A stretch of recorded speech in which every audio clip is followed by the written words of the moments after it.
बिस्मिल्लाहिर्रहमानिर्रहीम। ये इस्लामी साल का आखिरी महीना ज़ुल्हज्जा चल रहा है। बड़ा ही बाबरकत और अज़मत वाला महीना है। अल्लाह रब्बुल इज़्ज़त ने उम्मत मुहम्मदिया को कुछ अहकामात ऐसे अता फ़रमाए हैं कि जिनकी अदायगी इस ज़ुल्हज्जा ही में होती है। मिसाल के तौर पे हज बैतुल्लाह जो इस्लाम का 5वां बड़ा बुनियादी रुकन है, वो इस ज़ुल्हज्जा में अदा किया जाता है।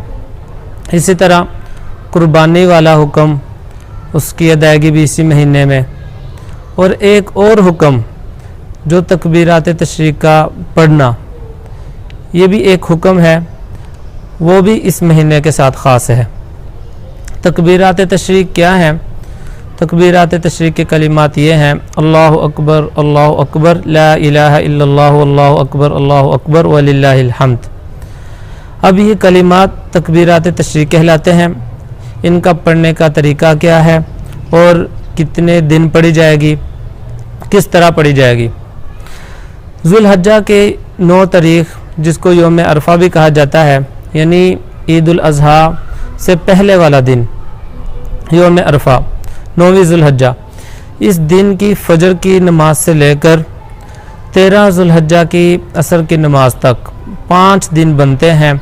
9, 10, 11, 12 और 13। इन 5 दिनों को अय्याम तशरीक़ भी कहा जाता है।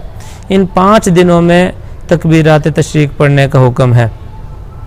अब मर्द हज़रात के लिए पढ़ना भी इसका वाजिब है और ख़वातीन के लिए पढ़ना भी वाजिब है। अलबत्ता एक बुनियादी फ़र्क इन दोनों की तकबीरात पढ़ने में यह है कि मर्द हज़रात को बुलंद आवाज़ के साथ पढ़ना मसनून है और ख़वातीन के लिए पस्त आवाज़ के साथ पढ़ना।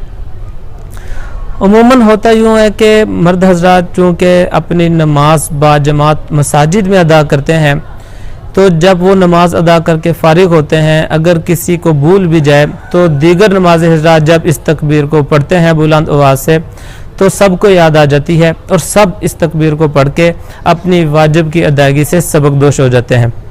जबकि ख़वातीन का मामला इसके बरअक्स है कि उनको नमाज घरों में पढ़ने का हुक्म है और यही उनके लिए औला है।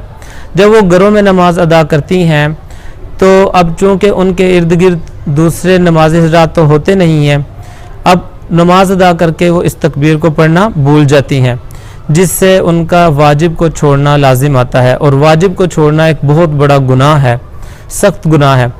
अब उलमा ने इसका तरीका ये लिखा है, इसका हल ये बतलाया है कि ख़वातीन जहाँ नमाज़ पढ़ती हैं, घरों में जो मखसूस मकाम, मखसूस जगह उन्होंने नमाज के लिए ख़ास की हुई है, वहाँ पर उनको चाहिए कि एक चार्ट या एक कागज़ पर इस तकबीर को लिख कर सामने लटका लें, ताकि जैसे ही वो अपने फ़राइज़ से फ़ारिग हों, फ़ौरन उस चार्ट पर नज़र पड़े, ध्यान जाए तो उस तकबीर को पढ़ लें।